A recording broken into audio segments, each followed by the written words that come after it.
আসসালামু আলাইকুম, সবাইকে শুভেচ্ছা।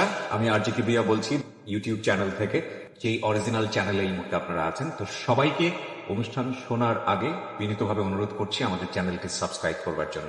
এখানে সাবস্ক্রাইব বাটনটি আছে, প্লিজ ক্লিক করবেন। পাশে একটা বেল বাটন আছে, বাটনটি অন করে নেবেন। সবার প্রতি রিকোয়েস্ট থাকছে।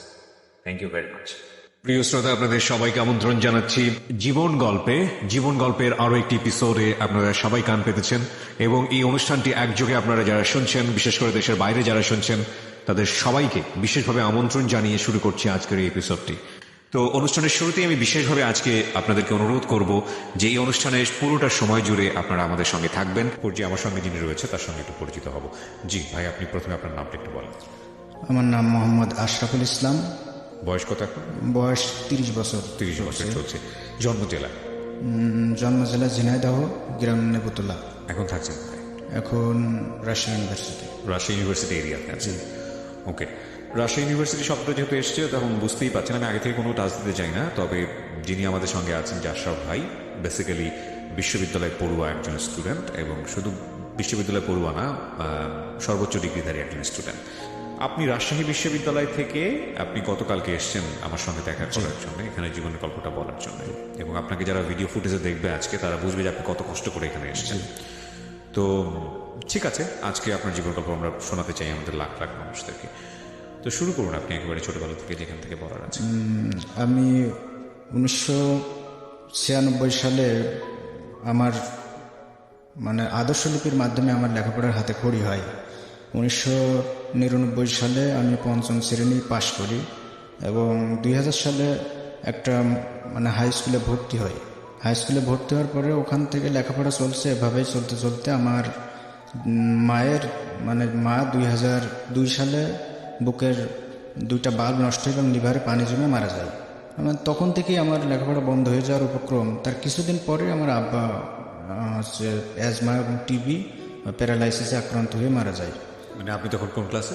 আমি তখন 8-এ পড়ি, ক্লাস 8-এ। এগুলো আপনার সব মেমোরিতে আছে, সব চোখে দেখেছেন? 8ম শ্রেণীতে পড়ি। যখন আমার মা মারা গেল তখন থেকেই আমার লেখাপড়ার একটা ধাক্কা লাগলো যে আমি আর লেখাপড়া করতে পারবো না। আচ্ছা। তারপরেও আমার মা বাবা মারা যাওয়ার পরেও আমি নানির বাড়িতে চলে যাই। আচ্ছা। নানির বাড়িতে চলে যাই এবং মানুষের বাড়িতে কাজ কাম করি। আর পরের ক্ষেত্রে জোন দেওয়া যাকে বলে, কামলা যাকে বলে, ওইটা করি, এবং আমার লেখাপড়া কোনো রকম চালিয়ে যায়। এবং 2005 সালে এসএসসি পরীক্ষা দিব বলে ফর্ম পূরণ করি।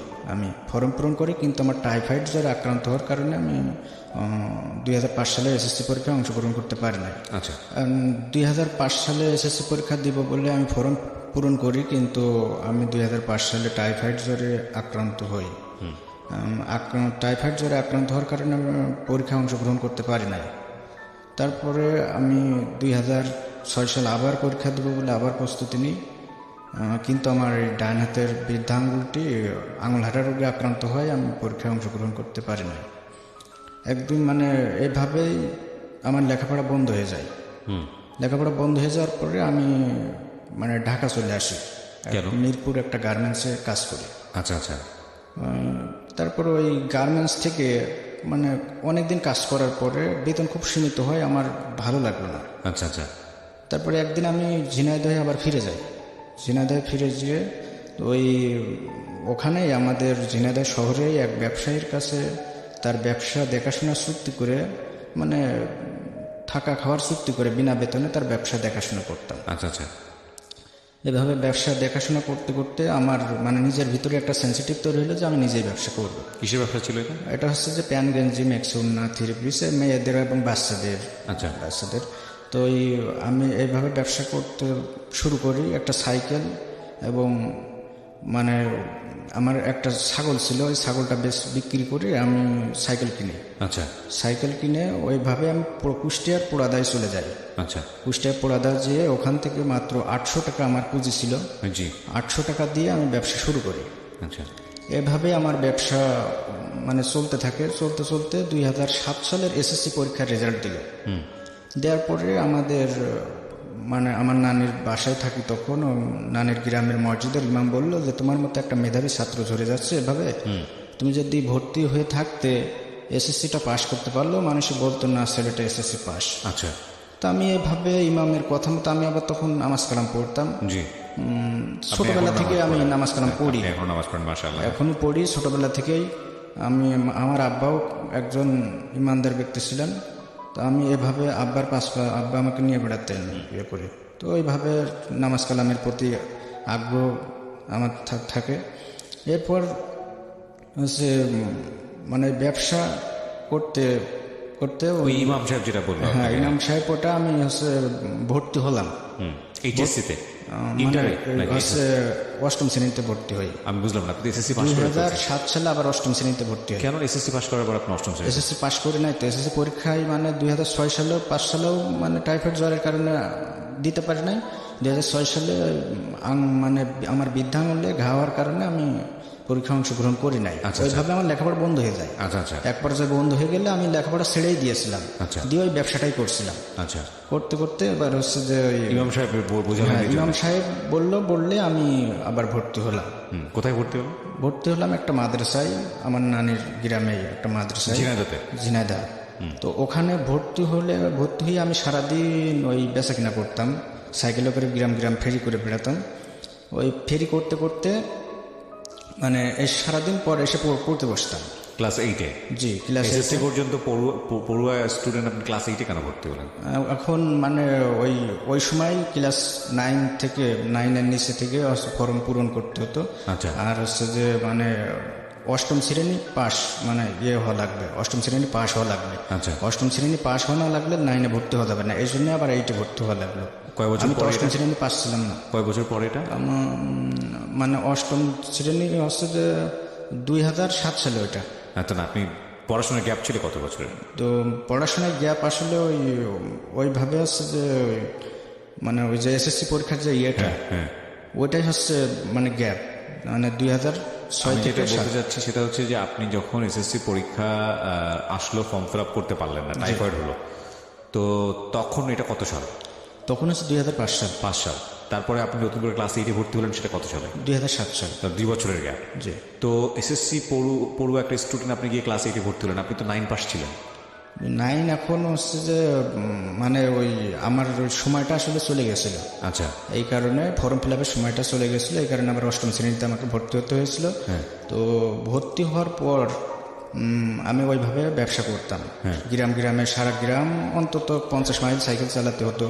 তো ওইভাবে ব্যবসা করে এসে আমি কিসের ব্যবসা ছিল এটা আরেকবার যদি বলতেন? এটা হচ্ছে যে বাচ্চাদের প্যান্ট গেঞ্জি, মেয়েদের ম্যাক্সি ওড়না, 3 পিস, এগুলো। আচ্ছা আচ্ছা। এই সাইকেলে করে এগুলো সাইকেলে করে ফেরি করে বেড়াতাম। তো এইভাবে করতে করতে আমি ওইভাবে পড়তে বসলে আমি ঘুমিয়ে যেতাম, কখনো আমি টের পেতাম না। এইভাবে মানে আমার পড়ালেখা এইভাবে হয় না। তারপরে আমার ওই মাদ্রাসায় নাইট গার্ড, আমার শ্রদ্ধেয় বড় ভাই মোশারফ ভাই, উনি বললেন যে হচ্ছে যে তুই মেধাবী ছাত্র, এভাবে ব্যবসা করলে তো তোর রেজাল্ট ভালো হবে না, তো তুই এক কাজ কর, আমার 3টা ছেলে আছে, 3টা ছেলে পড়ে নাকি তুই শুধু দেখবি, তারপরে তোর যাবতীয় খরচ আমি দেখব। তারপরে আমি এভাবে কিছুদিন চলতে লাগলে কিন্তু নিজের কাছে টাকা পয়সা না থাকলে কিন্তু ভালো লাগে না, এখন পরের কাছে চেয়ে কতদিন চলে যায়। এই জন্য আমি আবার ব্যবসা কন্টিনিউ করতে লাগলাম। করতে এইভাবে আমার ক্লাস 9-এ রেজাল্ট দিলে আমার রোল নাম্বার হলো 4। আচ্ছা। 47 জন ছেলে মেয়ের ভিতরে রোল নাম্বার হলো 4। আর পুরো মাদ্রাসাতে তাক লেগে গেল যে ও ব্যবসা করে এত কষ্ট করে তারপরও এত সুন্দর রেজাল্ট কিভাবে করবো। ততদিনে তো বাবা মা মারা গেছে। জি জি। ফ্যামিলিতে আর কে ছিল? ফ্যামিলিতে আমার বর্তমানে ওই সময় আমার ফ্যামিলিতে কেউই ছিল না। মানে আপনার কোনো ভাই বোন ছিল না? ভাই বোন বলতে যে আমার আপন বলতে এখন বর্তমান কেউই নাই পৃথিবীতে, যাই আছে ওরা সব ভাই বোন। মানে আপনার বাবার বিবাহ 2টো? জি জি। আপনার মা বেঁচে থাকা অবস্থাতেই? না, আমার মা ছোট ছিলেন। ও, আপনার মা ছোট ছিলেন, মানে সেই ঘরে আপনি একজন? জি। বড় ঘরের কয়জন? ওরা 6 ভাই 2 বোন। 6 ভাই 2 বোন। ঠিক আছে।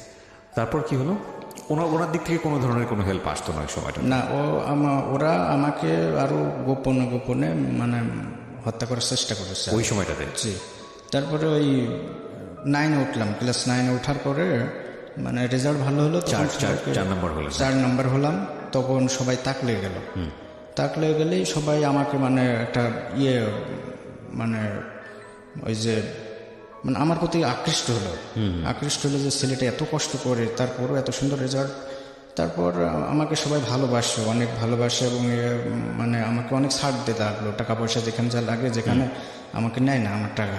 তারপরেও নিজের কাছে টাকা না থাকলে তো কেমন লাগে, তো আমি ব্যবসাটা কন্টিনিউ করতাম। করতে করতে এভাবে হচ্ছে মানে 2000 মানে পরীক্ষার সময় চলে আসলো, এসএসসি পরীক্ষা।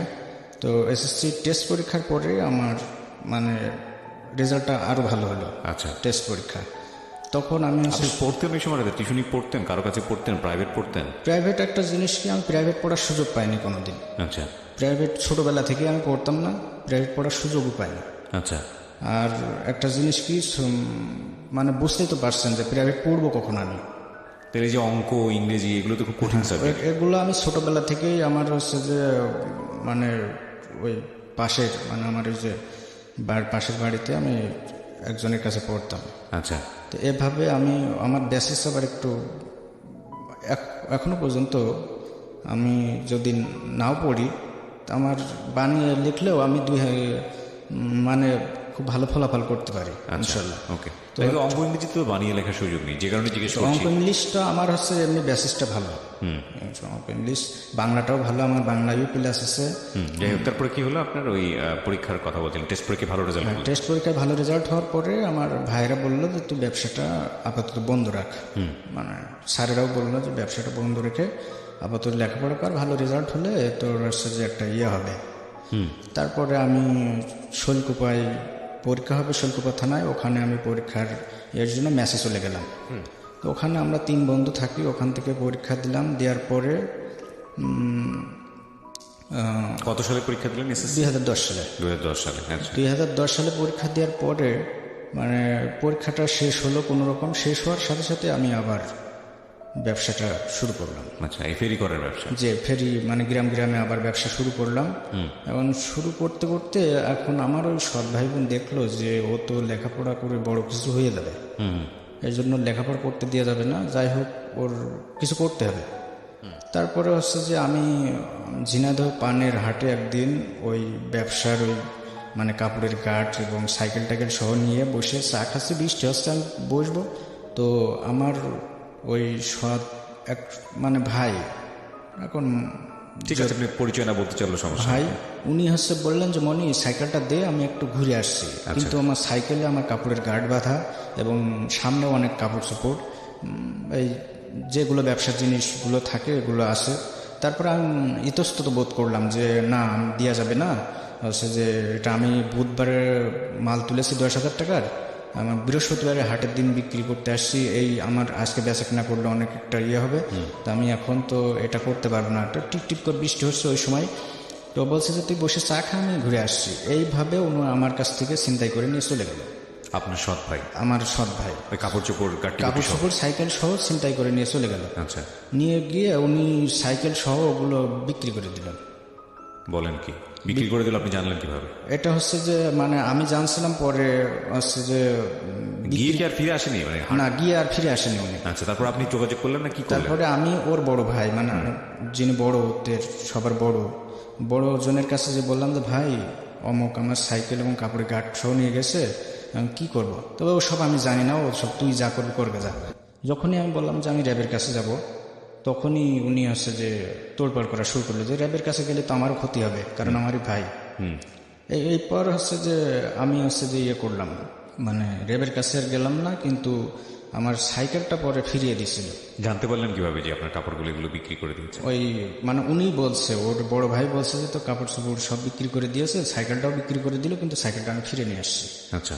তো সাইকেলটা ফিরে নিয়ে আসার পরে আমাকে সাইকেলটা দিল, তাও মানে যেভাবে দেয় যত্ন সহকারে, ওইরকম মন মানসিকতা ছিল না। ওই মানে একটা মানে অবহেলার উপরে বলছে যে নে তোর সাইকেল, এইভাবে নেওয়ার পরে আমি সাইকেলটা নিয়ে আমি জিজ্ঞেস করলেন না যে কেন আমার ব্যবসায়ের পুঁজিগুলো নষ্ট করে দিল? হ্যাঁ, আমি বললাম যে আমার এটা করলো কেন? বলল যে হচ্ছে যে সেটা আমি জানি না, তো ওর সাথে বুঝগা। তারপরে আমি হচ্ছে মানে এইভাবে আমি। আপনার চেয়ে কয় বছরের বড় ছিল? অনেক বড়, আমার থেকে অনেক বড়। এখন আমার মতো ছেলে মেয়ে আছে।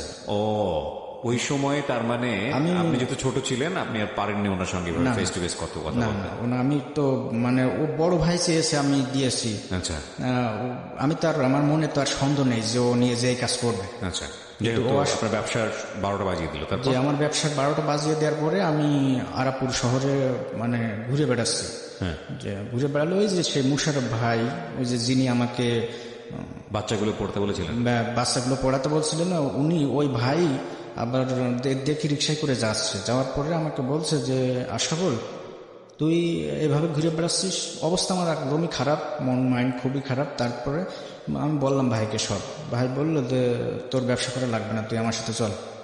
তো সাইকেলটা গেল, আমি বললাম ভাই সাইকেলটা নিয়ে, বলছে যে তুই আমার সাথে ওঠ তো, এখন ওঠ, তোর আর কিছু করা লাগবে না, তুই চল।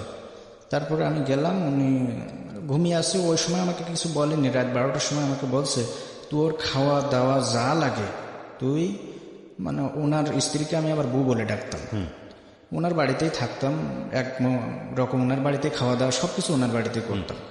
তা উনি বললেন যে তুই তোর বউর কাছে যা দরকার তাই চাবি, যে কিন্তু আমার রক্তের কেউ না, উনি আমার রক্তের কেউ না, উনি আমার মানে এই আজকের মানে এই পর্যন্ত আসতে উনারই অবদান বেশি। আচ্ছা ঠিক আছে। তো উনি হচ্ছে যে বলছে যে তুই আজ থেকে একদম সব ছেড়ে দে, দিয়ে ভালোভাবে লেখাপড়া কর আর ভর্তি হ, কোনো ভালো কলেজে ভর্তি হ। কিন্তু আমার মানে যদিও ভাই কোনো তো রেজাল্ট হয়নি আপনার এসএসসি রেজাল্ট হয়নি, তারপরে হচ্ছে যে আমি তখন একটা প্রাইভেট পড়তে লাগলাম, মানে ইন্টারে ভর্তি হব, এই কারণে ইংলিশটা বেসিস ভালো করার জন্য প্রাইভেট পড়তে লাগলাম। এবং ওই ভাইয়ের বাড়িতেই থাকতাম, থাকতে থাকতে এরপরে এসএসসি রেজাল্ট দিয়ে দিল।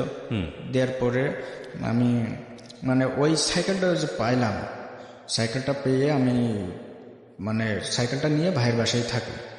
থাকার পরে এসএসসি রেজাল্ট দিলে আমি আবার মানে ভর্তি হলাম একটা লিল্লা বোর্ডিংয়ে। কি রেজাল্ট আসলো SSC? SSC 4.56। 4.56 out of 5।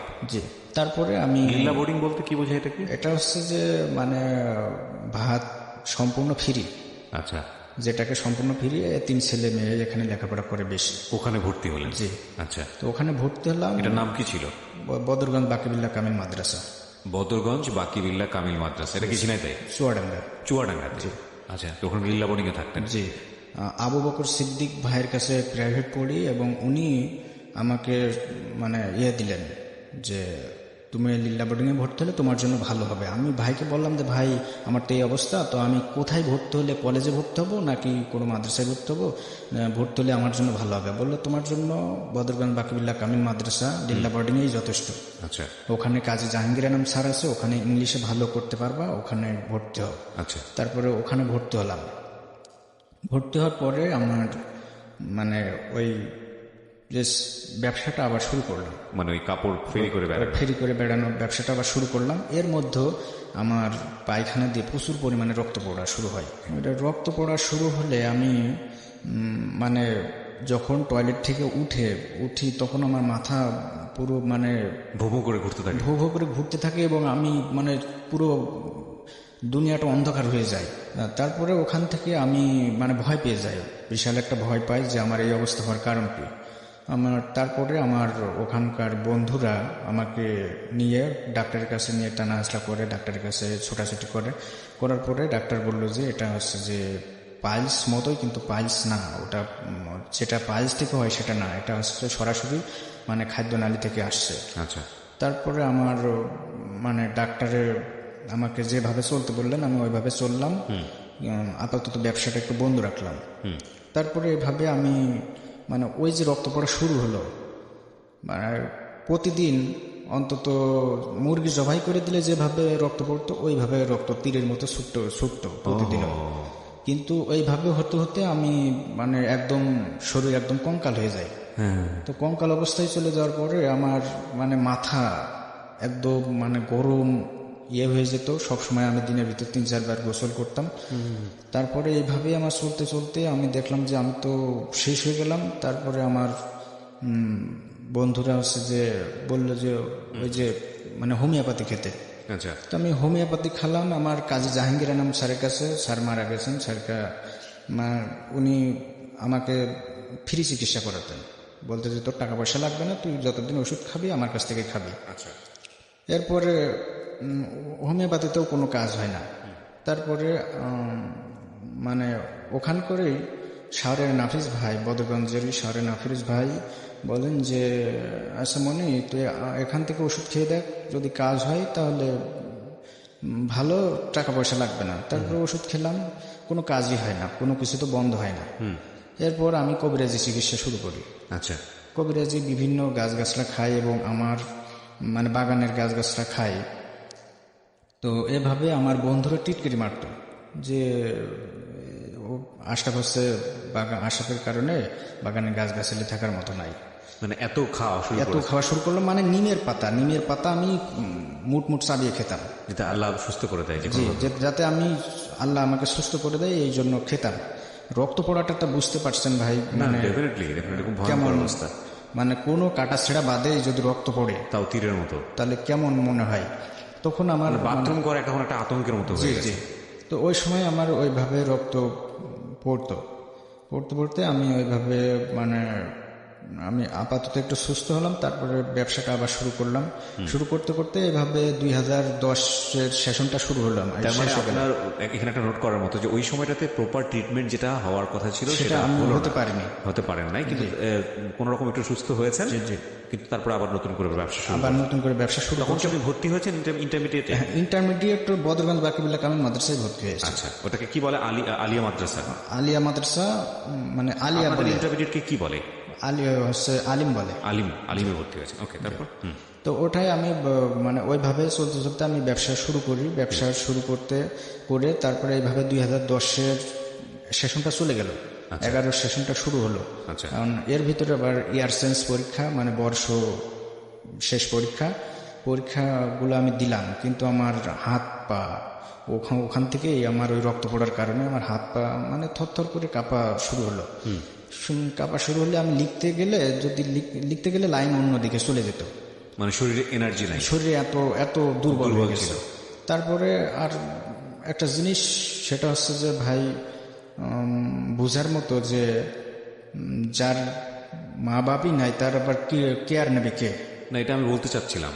Care বলতে দেখেন, ওখানেও একটা লিল্লা বোর্ডিংও ফ্রি খায়, আর ফ্রি খাওয়ার সম্পর্কে যারা লিল্লা বোর্ডিংয়ে আছেন, আমি উইথ ডিউ রেসপেক্ট বলতে চাই যে একটা এতিমের জন্য যে ফ্রি খাবার, সেই খাবার একটা রাজকীয় খাবার থাকে না, কিন্তু ওর দরকার ছিল ওই সময় রাজকীয় খাবার এবং ওর শরীরের সাপোর্টের জন্য। সেটা তো ও পায়নি, বরং সারাটা দিন হাড় ভাঙা খাটুনিতে বাড়িতে কাপড় ফেরি করে বেরো, যে 2 পয়সা রোজগার হচ্ছে সেটা ওর জীবনমান নির্ধারণের জন্য। এবং সে গরুর মতো পরিশ্রম, মানে কলুর বলদ যেটাকে বলে, সেরকম পরিশ্রম করে যেত। আর এই অবস্থায় তার পেটের ভেতরে এমন কিছু একটা হয়েছে যেটা আসলে আলটিমেটলি তখনও ডায়াগনোস করা যায় নাই, এবং চারপাশে বুঝতেই পারছেন যে ও যা পেয়েছে হাতের কাছে সেটাই ও খেয়ে সুস্থ হওয়ার চেষ্টা করছে।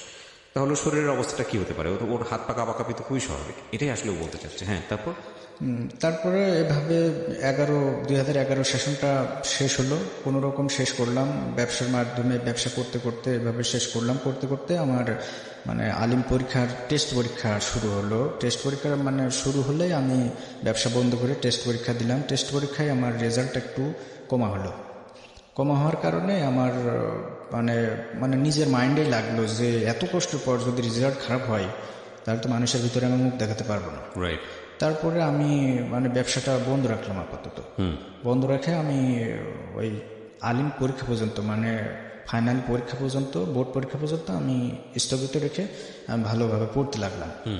পড়তে এইভাবে আমি মানে আলিম পরীক্ষা দিলাম চুয়াডাঙ্গা থেকে।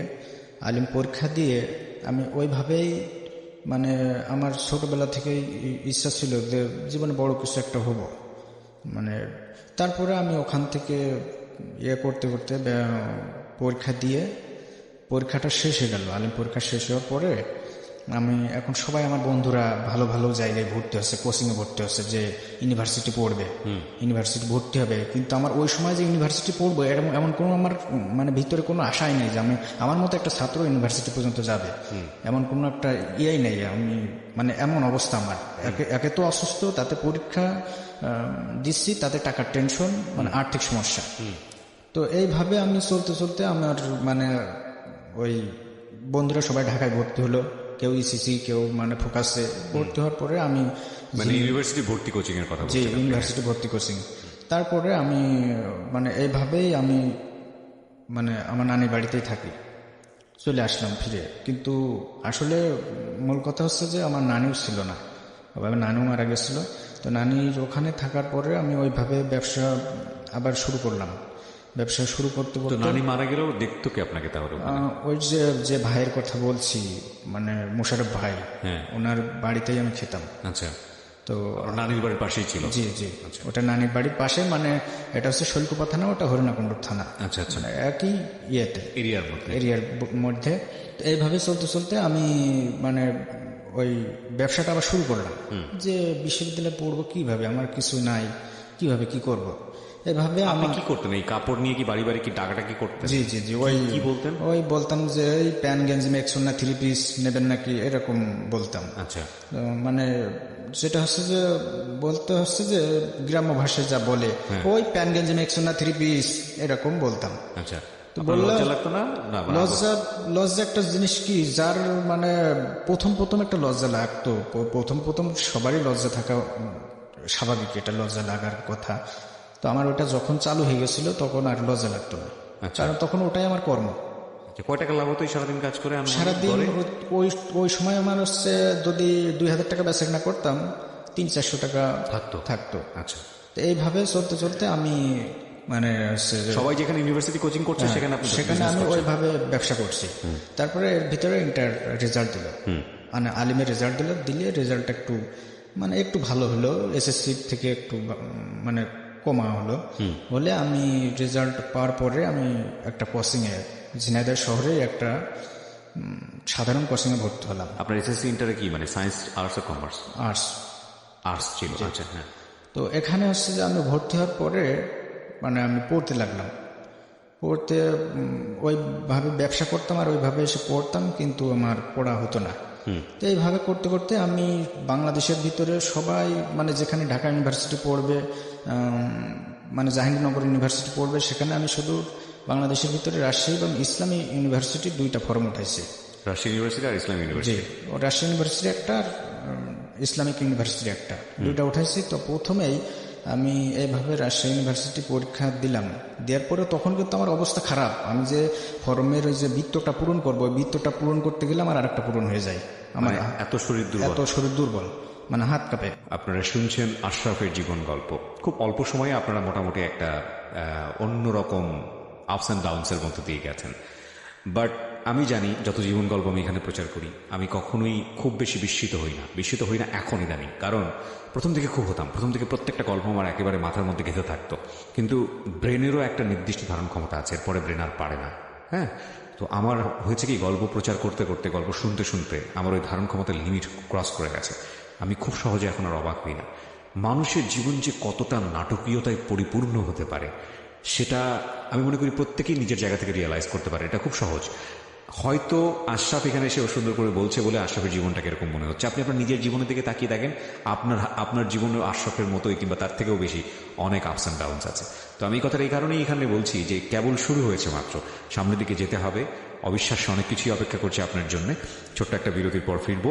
কথা না বাড়িয়ে আমি আশরাফের কাছে আবার ফিরছি।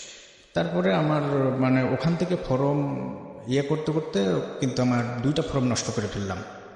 বৃত্তি পূরণ করতে পারছেন না? বৃত্ত পূরণ করতে পারছি না, ফর্ম পূরণ নষ্ট করে ফেললে তারপরে আমি স্যারের কাছে বলছি, ওখানে কর্তব্যরত স্যারকে বলছি যে স্যার আমি তো ফর্ম এইভাবে ভুল হয়ে গেছে, কি করব? বলছে ঠিক আছে ওটা রাখো, এটা নাও। আবার ওটা দেওয়ার পরে ওটাও আমি নষ্ট করে ফেলাই আমার হাত কাঁপার কারণে। কিন্তু স্যারের এগিয়ে গিয়ে বলে, মিয়া তুমি ইউনিভার্সিটি পড়বা আর ফর্ম নষ্ট করে ফেলছো বারবার। তো এইভাবে হওয়ার পরে স্যারের পা জড়িয়ে ধরার পরে আর একটা ফর্ম দেওয়ার পরে আমি ওই পরীক্ষাটা দিয়েই প্রথমেই আমার রাজশাহী ইউনিভার্সিটি ইসলামিক স্টাডিজে চান্স হয়। মাশাআল্লাহ। তো চান্স হওয়ার পরে আমি আবার পরের কিছুদিন পর ইসলামিক ইউনিভার্সিটি আবার কুষ্টিয়া ইসলামিক ইউনিভার্সিটি মানে হয়, পরীক্ষা হয়। ওখানে আমার মানে আরবিতে চান্স হয়, আরবি সাহিত্যে চান্স হলে আমার তখন একটা আসে যে মানে নিজের ভিতরে একটা মানে স্প্রিয়া জাগে, কনফিডেন্স চলে আসে যে আমি না ঢাকা ইউনিভার্সিটি ফর্ম উঠালে আমি ঢাকা ইউনিভার্সিটি চান্স পেতাম, মানে দুইটাতে যেহেতু চান্স পেয়েছি ঢাকা ইউনিভার্সিটিতে পেতাম। তার পরের বছর কিন্তু আমি মানে পরের বছর আমি ওই আপনি কি করলেন, রাজশাহীতে ভর্তি হলেন না না, কুষ্টিয়াতে? রাজশাহীতে ভর্তি হয়নি, চলে আসলাম ইসলামী বিশ্ববিদ্যালয়ে। কুষ্টিয়াতে? ইসলামী বিশ্ববিদ্যালয়ে ভর্তি হলে আমার বাড়ির কাছে যেহেতু, সেহেতু আমি ব্যবসা করতে পারবো এবং ভালোভাবে পড়তেও পারবো, এবং ঢাকা ইউনিভার্সিটির জন্য আমি একটু Preparation ইয়ে নিতে করতে পারবো। পারবো। কিন্তু আমার ওই বন্ধুরা বললো যে ওই গ্রামে থেকে ঢাকা ইউনিভার্সিটি পড়ার আশা করা যায় না। জি। তারপরে আমি আর্থিক সমস্যা থাকার কারণে আমি মানে ঢাকাতে চলে আসি, কমলাপুর, মানে ঢাকা ইউনিভার্সিটি। আমার একটা বন্ধু লেখাপড়া করতো, ওর সাহায্য নিয়েই আমি পড়তে থাকি। আপনি ঢাকাতে চলে আসেন, কোথায় থাকেন? ঢাকা ইউনিভার্সিটির হচ্ছে জহুরুল হক হলে। জহুরুল হক হলে থাকতেন। আমি এখানে একটা কথা বলি, একটা যেটা হচ্ছে যে আপনি রাজশাহীতে চান্স পেলেন, রাজশাহীতে আপনি পড়েননি। ওই সময়টাতে ভর্তি হয়ে আছেন, ইবিতে ভর্তি হলাম। ভর্তি হয়ে আছেন আপনি কুষ্টিয়াতেও আরবিকে ভর্তি হয়েছেন। জি। কিন্তু আপনি দুটোর একটা তো পড়ছেন না। আপনার টার্গেট হচ্ছে পরের বছর যেভাবে হোক আপনাকে ঢাকা ইউনিভার্সিটিতে আপনি চান্স পেন।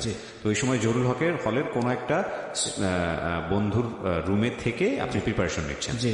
আচ্ছা, তারপর? এরপর আমি হচ্ছে যে মানে টাকা পয়সার সমস্যা, আর্থিক ঢাকায় তো থাকতে হলে টাকা পয়সার দরকার। এরপরে আমি মানে বন্ধুদের বললে ওরা বললো যে আমার বন্ধু আসাদুজ্জামান আরিফ বাংলায় লেখাপড়া শেষ করছে, তো ও বললো যে হচ্ছে যে এভাবে তো প্রস্তুতি নেওয়া যায় না, এইভাবে ঢাকা ইউনিভার্সিটি অনেক কঠিন, একটা হার্ডলি মানে ইয়ে করতে হবে। তারপরে আমি কমলাপুর রেল স্টেশনে পত্রিকা বিক্রি শুরু করলাম ওই সময়টাতে। জি। আপনার কখনো মনে হয়নি যে আপনি যত বড় রিস্ক নিচ্ছেন, দুটো ইউনিভার্সিটিতে আপনি ভর্তি হয়ে আছেন, কোনো কারণে যদি আপনার এই ঢাকা ইউনিভার্সিটিতে আপনি চান্স না পান, ওটা যদি বাতিল হয়ে যায়? ভিতরে একটা মানে ছিল, মনের একটা জোর ছিল যে আমি ঢাকা ইউনিভার্সিটি চান্স পাবোই। মানে আপনি কোনো সেকেন্ড থট দেননি? না। আচ্ছা। তারপরে আমি হচ্ছে যে মানে এভাবে কমলাপুর রেল স্টেশনে পত্রিকা বিক্রি শুরু করলাম। আচ্ছা। করতে করতে আমি এইভাবে রাত্রে এসে পড়তাম। পড়তে মানে আমার মানে পরীক্ষা চলে আসলে আমি ঢাকা ইউনিভার্সিটি ঘয়নিটে ইংলিশে ফেল করলাম। ফেল করলে আমার আর এক সপ্তাহ পরে আবার আমার যেটা হচ্ছে ঘয়নিটে পরীক্ষা হবে, আমি ওইটাতে পরীক্ষার করার জন্য আমি ভালোভাবে প্রস্তুতি নিলাম, কিন্তু আমার চান্স হলো হচ্ছে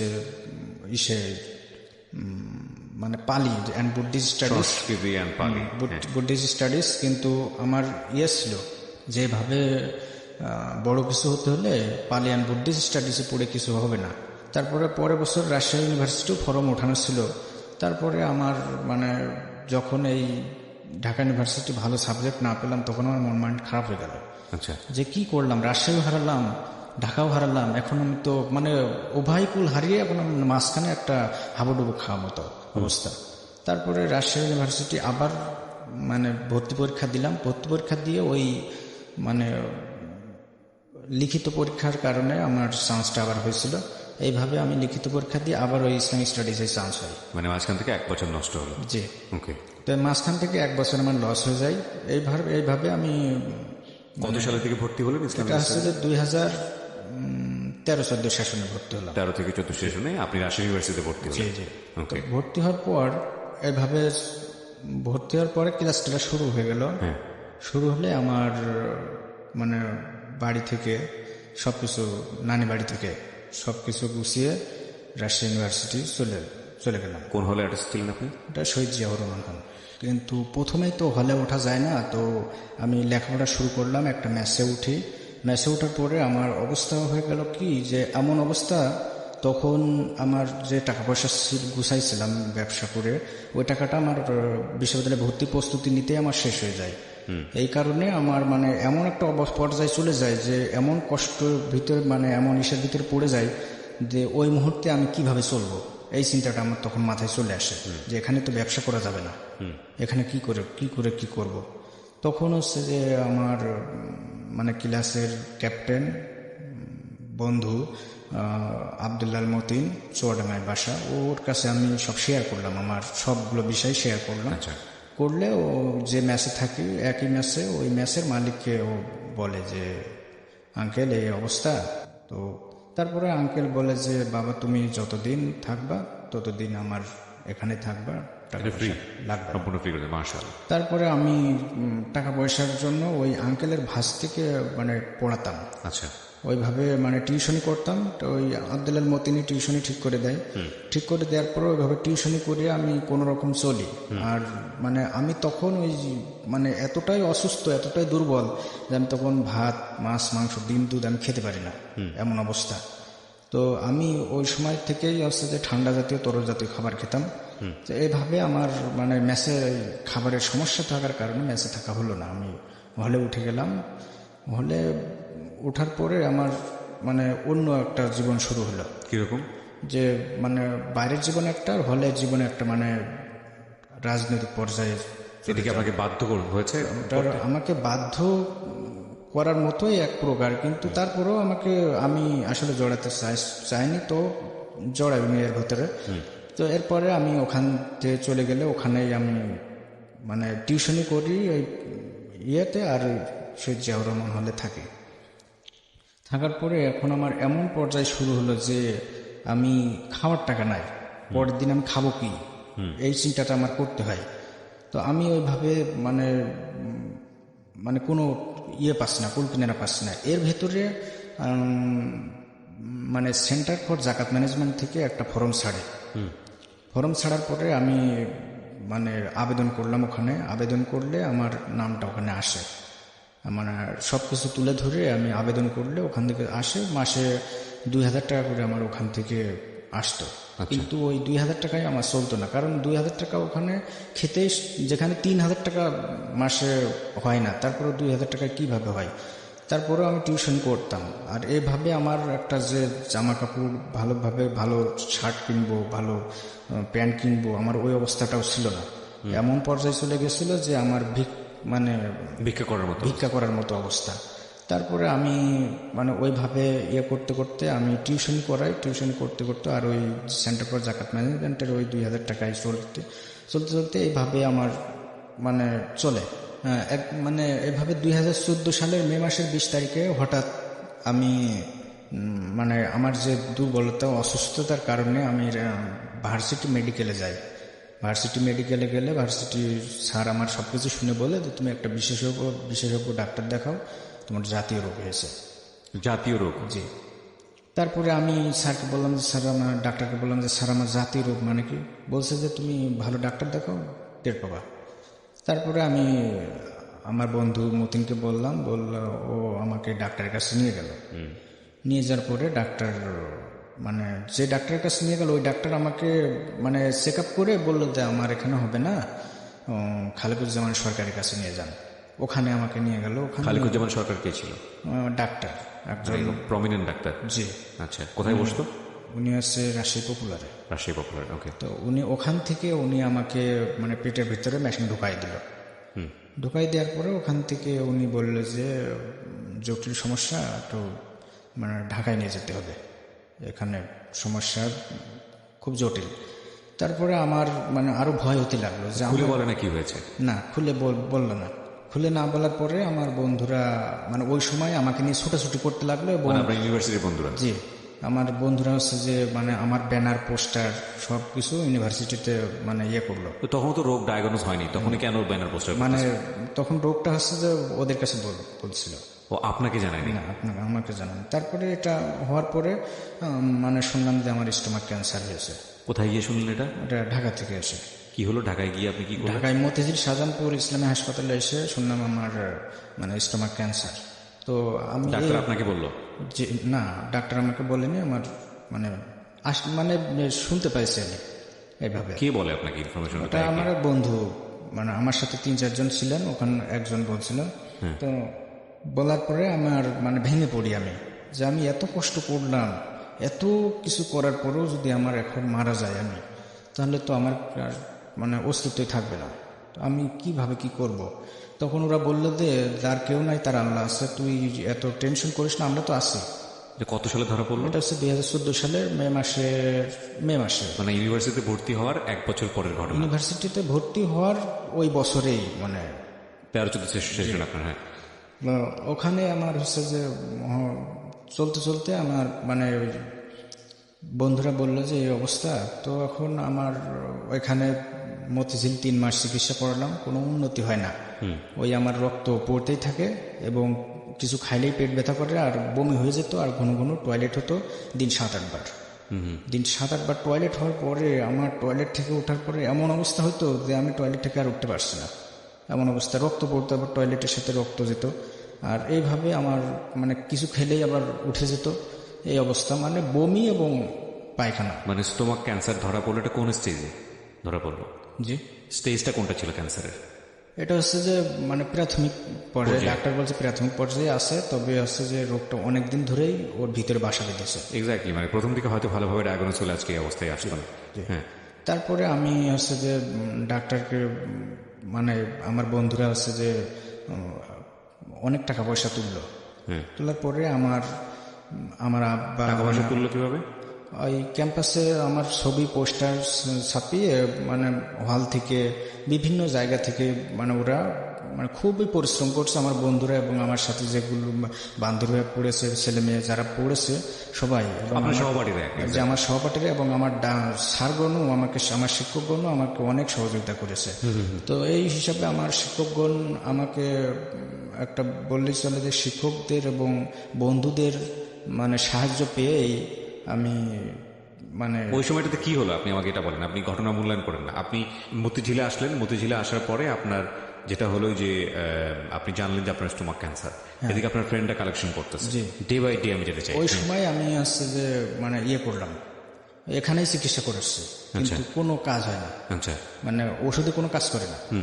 তারপরে এই অবস্থায় আমি মানে বন্ধুদেরকে বললাম, আমাকে অনেকে পরামর্শ দিল যে তুমি হচ্ছে ভ্যালোরে চলে যাও, ভ্যালোরে এই রোগের অনেক ভালো ট্রিটমেন্ট আছে, ইন্ডিয়ার ভ্যালোর। জি, তো ভ্যালোর আমি মানে এভাবে 2000 মানে 14 সালের শেষের দিকে আমি হচ্ছে মানে পাসপোর্ট করতে দিলাম। দেওয়ার পরে আমার কিন্তু অবস্থা খারাপ, যে আমি মারা যাব, আমার ভিতরে মনে হচ্ছে যে আমি আর বাঁচবো না। এই অবস্থায় আমি 14 সালটা পার হওয়ার কাছাকাছি আমি পাসপোর্ট করলাম এবং ভিসা করলাম। ভিসা করার পরে আমার বন্ধুরা টাকা পয়সা তুলে আমাকে চিকিৎসা করানোর মানে আমাকে বাঁচানোর বহু চেষ্টা করছে। করার পরে বন্ধুরা আছে যে এইভাবে করে আমাকে ইন্ডিয়ায় পাঠালো। ইন্ডিয়া পাঠালে আমি। আপনি কি একা গেলেন, আপনার সঙ্গে কেউ গেল? আমার সাথে ছিল 4 জন বিশ্ববিদ্যালয়ের ইউনিভার্সিটি ফ্রেন্ড। জি, 3 জন ছিল। তো এনারা হচ্ছে যাওয়ার পরে আমার ওখানে থেকে ডাক্তার বললেন যে রোগটা হচ্ছে যে মানে যে অবস্থা এখন পৌঁছে গেছে, তাতে হচ্ছে যে অনেক আগে থেকে যখন তোমাকে ধরা পড়ছে ওই সময় হলে তুমি এত বড় অবস্থা, খারাপ অবস্থা হতো না। ডাক্তার হিন্দি ভাষায় কথা বলে, ভাষাটা আমি বুঝতে পারছিলাম। তারপরে এইভাবে হতে হতে মানে আমার ডাক্তারের যে কথা মানে ওদের বলছে যে কোনো নো টেনশন, অল টাইম মাস্তি করেগা, ফ্রেন্ড কে লিয়ে মাস্তি করেগা, মানে কোনো টেনশন করবে না, উপরেলা চাহে তো তুমি ভালো হয়ে যাবা। এইভাবে আমাকে স্প্রে দেয়, মানে করার পরে মানে ওই ডাক্তারের কথা শুনেই আমি মানে অর্ধেক ভালো হয়ে গেলাম, এমন অবস্থা। তারপর ওখানে চিকিৎসা করে, ওখান থেকে আমাকে মানে এমন অবস্থায় মানে হয়ে গেল যে আমি মানে হাঁটবো সেই অবস্থা আমার নাই। কি করে আপনাকে? আমাকে হচ্ছে যে মেশিনের ভিতরে করে মানে যেটা থেরাপি বলে, তো ওই থেরাপি দেওয়ার পরে আমার অবস্থা একদম, মাথায় চুল টুল একদম নাই। তারপরে হচ্ছে যে মানে কোনো গায়ে মানে চুল কোনো ছিল না। আমার সে ছবি এখনো আছে, আমার ব্যাগের ভিতরে ছবি আছে। তো মানে এমন অবস্থা যে আমি হাঁটতে পারছি না, আমি যে বাড়িতে আসব সেই অবস্থাটা আমার নাই। তো এই অবস্থায় আমি। কোনো ধরনের কোনো অপারেশন করে? অপারেশন ওখান থেকে তখন করে না। আচ্ছা, অপারেশন করবে অনেকদিন পর। তারপরে আমি চলে আসার পরে এই অবস্থায় কিন্তু আমি বাড়িতে, আমার নিজ বাড়িতে আসি। কতদিন পরে আসলেন? নিজ বাড়িতে আসলাম হচ্ছে ভ্যালোর থেকে। ভ্যালোরে থাকলেন কতক্ষণ? ভ্যালোরে থাকলাম হচ্ছে 1 মাস 26 দিন। আচ্ছা, 1 মাস 26 দিন পর আমি ভ্যালোর থেকে আসলাম। আসার পরে আমি মানে বাড়িতে আসলে ওরা মানে আমার যে সৎ ভাই বোন, ওরা আমাকে একটু মানে কেয়ার করতে লাগলো। যে কেয়ার আসলে একটা জিনিস কি, ওদের মন মানসিকতা ছিল যে ওকে মেরে ফেলে দেবো, মানে ওই অবস্থায়। তারপরে ওখান থেকে আমাকে ওরা মানে করে যে মানে কেয়ার বাড়িতে নিয়ে আসে, এমন অবস্থা করে যে আমি মারা যাব। এই অবস্থায় হচ্ছে আমি মানে টের পাই যে ওরা আমাকে মেরে ফেলার চেষ্টা করছে। তারপরে গ্রামের ডাক্তার এসে আমাকে স্যালাইন ট্যালাইন দিয়ে মানে করে দিয়ে যেত, খাবারের ইয়েটা করে দিয়ে যেত। তা আমি ওই মানে জাউ ভাত আর হচ্ছে তরল জিনিস খেতাম, শক্ত ভাত, মাছ, মাংস, ডিম, দুধ কিছুই খেতে পারি না। তো এই অবস্থায় হচ্ছে যে আমার তরল জাতীয় জিনিস আমাকে রান্না করে দেবে এমন লোকও নাই। তো ওরা যা দিত ওইটাই খেতাম। ওইটাই খাওয়ার পরে তারপরে আমি মানে অবস্থা একদমই খারাপ। আমার বন্ধুরা খোঁজ খবর নেয় যে কি অবস্থা। আমি আবার ওই ছোটবেলায় মানে ওই যে মোশারফ ভাইয়ের বাসায় ওখানে চলে যাই।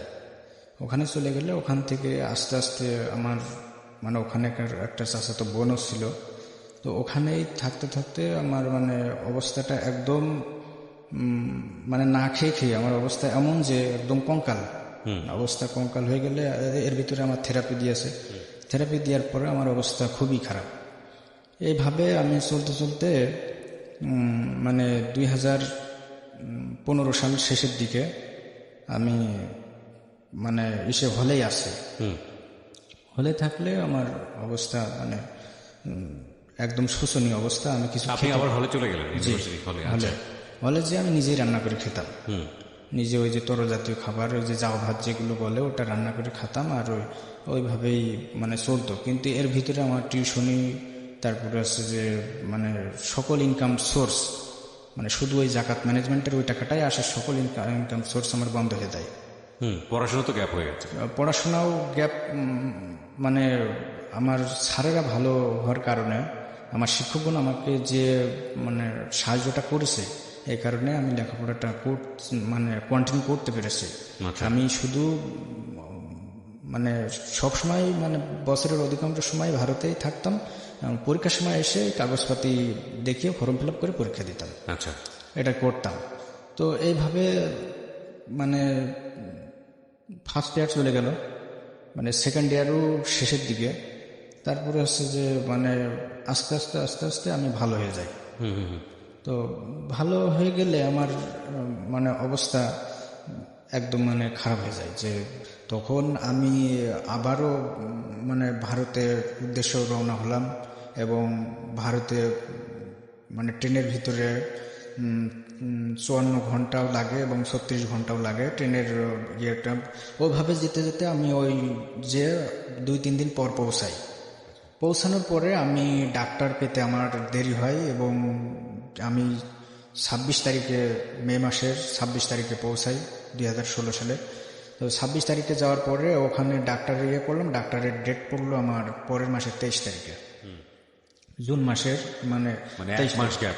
জি, 1 মাস গ্যাপ। তখন আমি ওই সময়টাতে আমার ঈদের সময়। তো আমার বন্ধুরা হচ্ছে যে ঈদ করবে, ওর মা বাবা সবাই আছে, ওদের সাথে ঈদ করবে। এ কারণে ওরা মানে ওর মা বাপ অনেক করতে লাগলো, ওদের মা বাপ, যে তোরা চলে আয়, আবার যাস।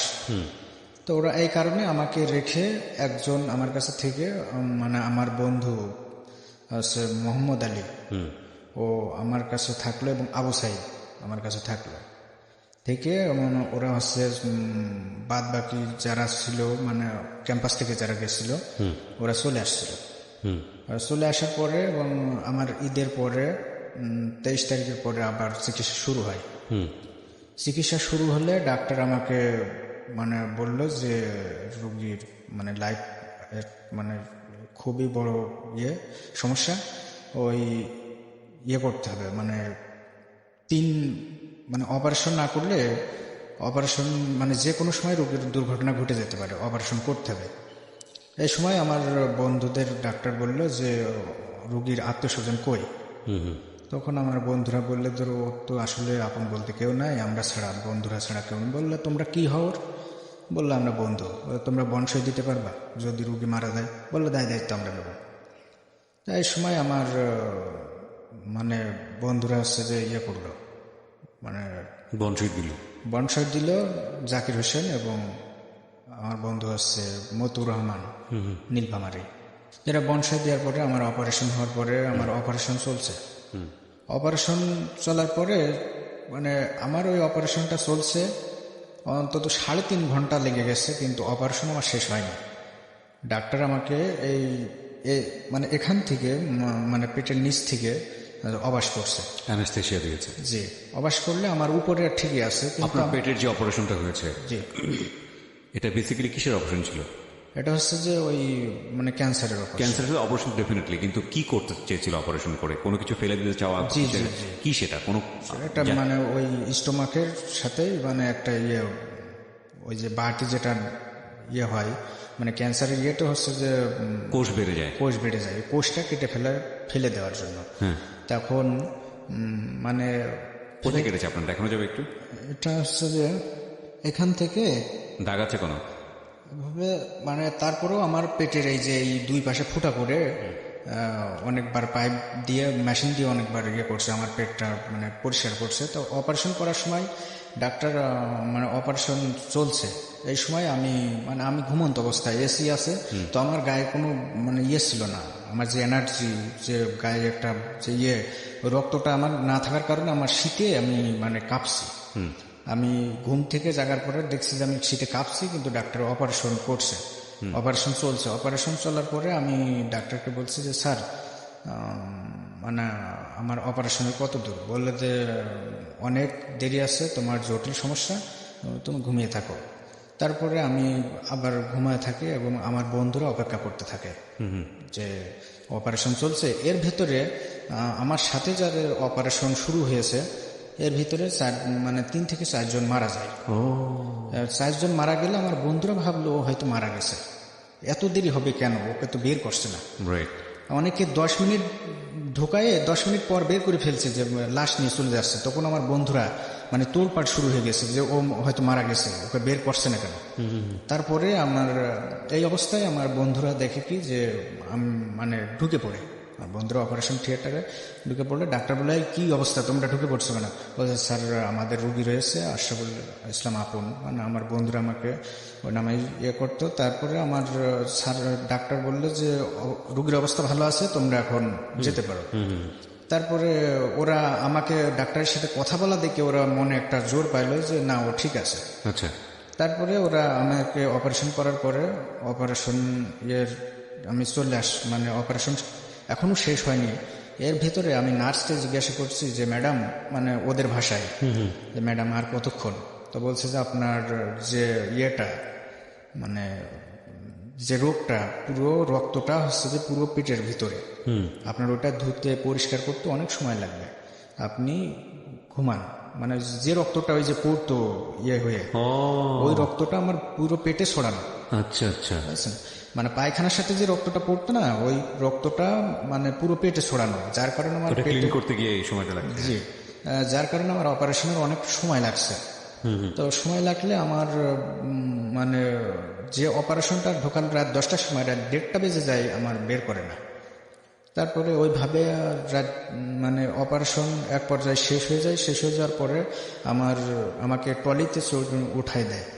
দেওয়ার পরে আমার বন্ধুরা আমাকে সেই নিয়ে যায়। নিয়ে যাওয়ার পরে আমি মানে ওখান থেকে ওরা দেয়, মানে ওই একটা কিছু লাগিয়ে দেয়, ব্যথা থাকে না। কিন্তু আমাদের দেশে একটা অ্যাপেন্ডিক্সাইট অপারেশন করায় অনেক সমস্যা হয়। ওদের ওই অপারেশনটা ভালো, অনেক ভালো, উন্নত মানের। করার পরে আমি মানে আস্তে আস্তে একটু সুস্থ বোধ করি। হাসপাতালেই থাকতে হলো আপনাকে? হাসপাতালেই থাকি এবং সুস্থ অবস্থায় মানে উন্নতর দিকে চলে আসে। উন্নতর দিকে চলে আসার পরে এবং এইভাবে আমি থাকলাম অনেক দিন, 1 মাস 13 দিন মতো ওখানে থাকলাম। থাকার পরে আমি আবার দেশে ফিরে আসলাম। দেশে ফিরে আসার পরে আমি মানে বাড়িতেই থাকি।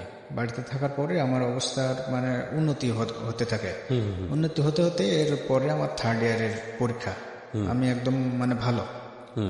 3rd ইয়ারের পরীক্ষা শুরু হলো। পরীক্ষা শুরু হলে আমি বেলাল স্যার, আমার তৎকালীন চেয়ারম্যান স্যার ছিলেন বেলাল স্যার, বেলাল স্যারকে বললাম যে স্যার আমি তো এই অবস্থায় ইন্ডিয়া ছিলাম, তো আমি তো ক্লাস করতে পারিনি, পরীক্ষা দিতে পারবো না, তো কি করব? বলছে যে তুমি মানে কাগজপাতিগুলো জমা দিয়ে ফর্ম ফিল আপটা করার ব্যবস্থা করে দিচ্ছি, কাগজপাতি যেগুলো চিকিৎসার কাগজপাতি আছে ওগুলো দেখাও।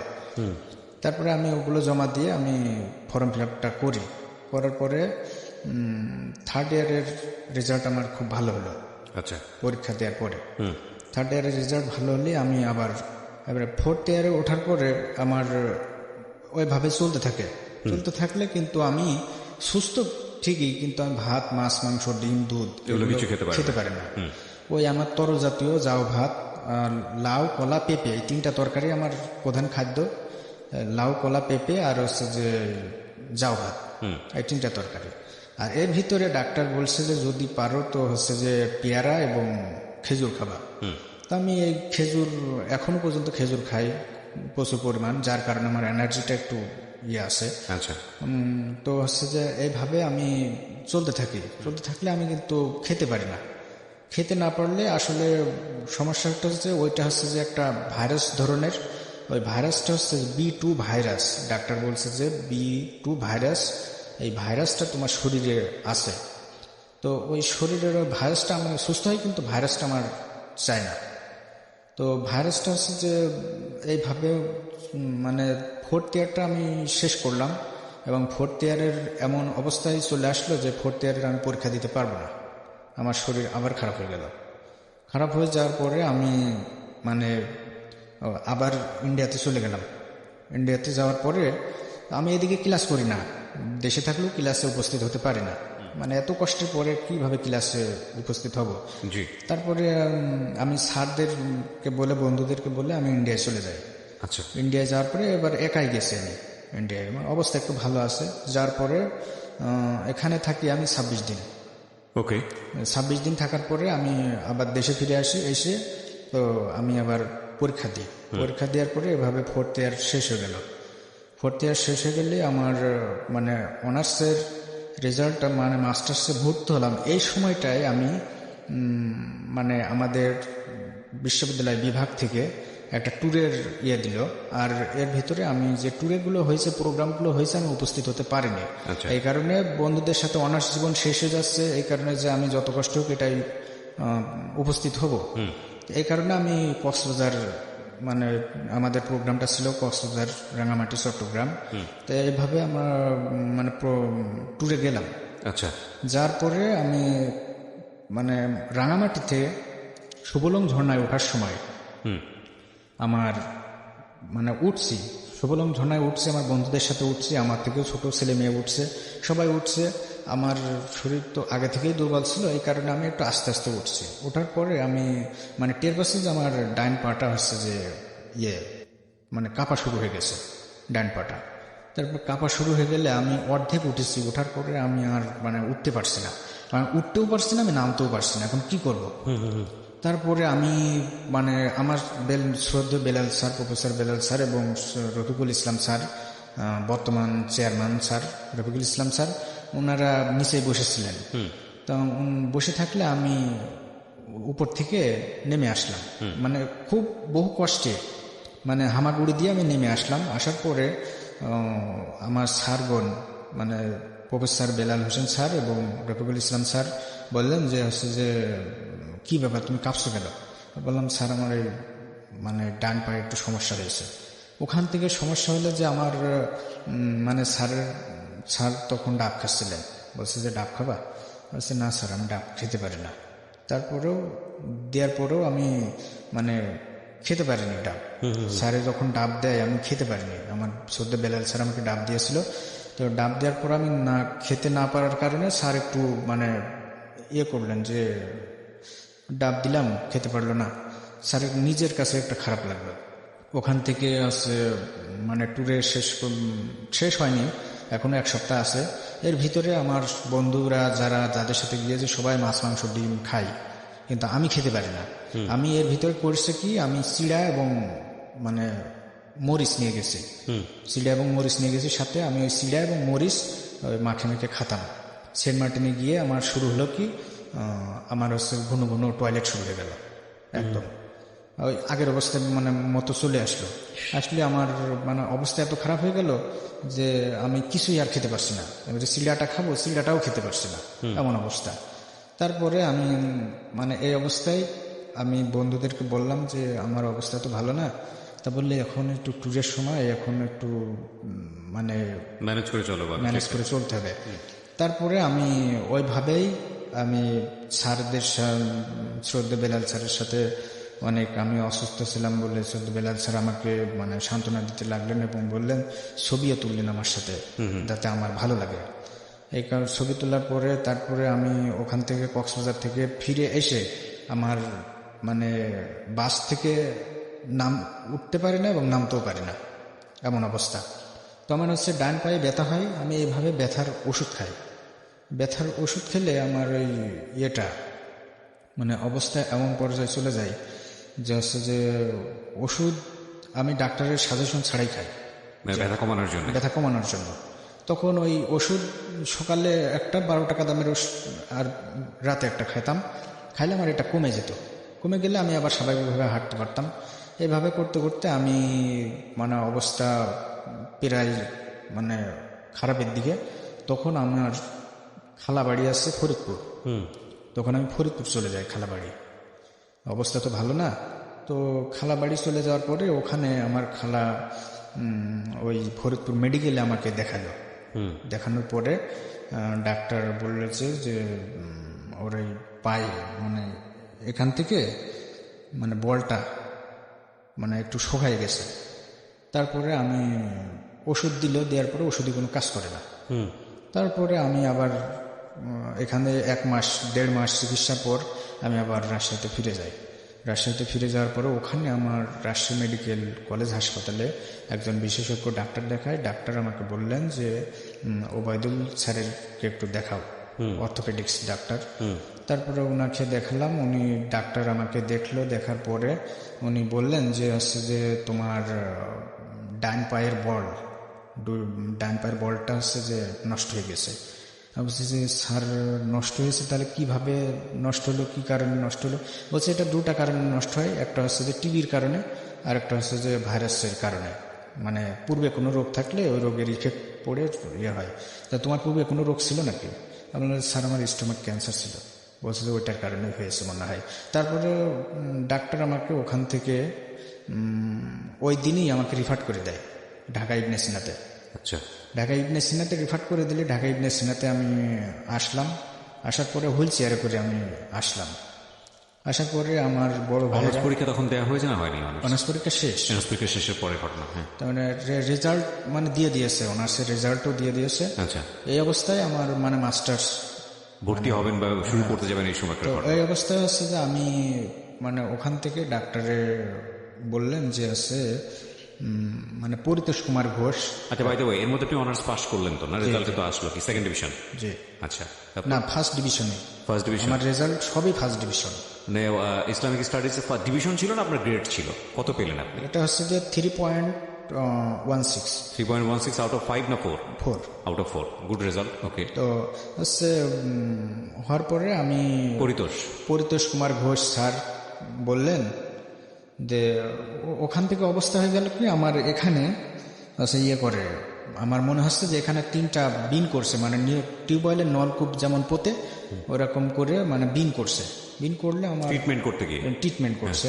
তো মানে সিটি স্ক্যান যাকে বলে যে FNSC, ওইটা করছে। করার পরে স্যার মানে আমার অবস্থা একদম খারাপ, ওখান থেকে আমি একদমই হাঁটতে পারি না। তারপরে স্যার বললেন যে হচ্ছে যে তুমি যে ডাক্তারের এখানে পাঠিয়েছে এই রিপোর্টটা ওই ডাক্তারের কাছে নিয়ে যাও। নিজে তারপরে ওই ডাক্তারের কাছে নিয়ে গেলাম, ওই ওবায়দুল স্যারের কাছে।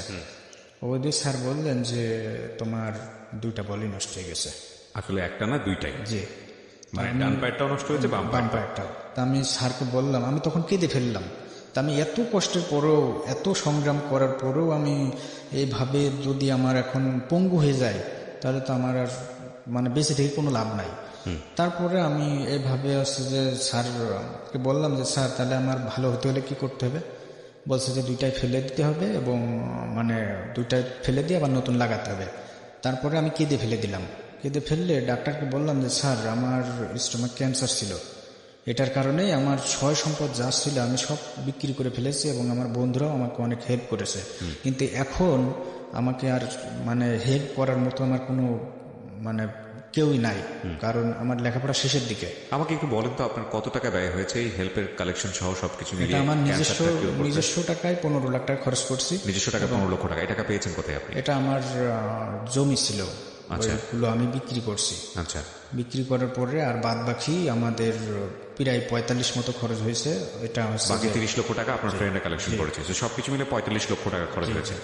এই 45 লক্ষ টাকা আপনি খরচ করার পরে ক্যান্সারটা কি কিওর হয়েছে?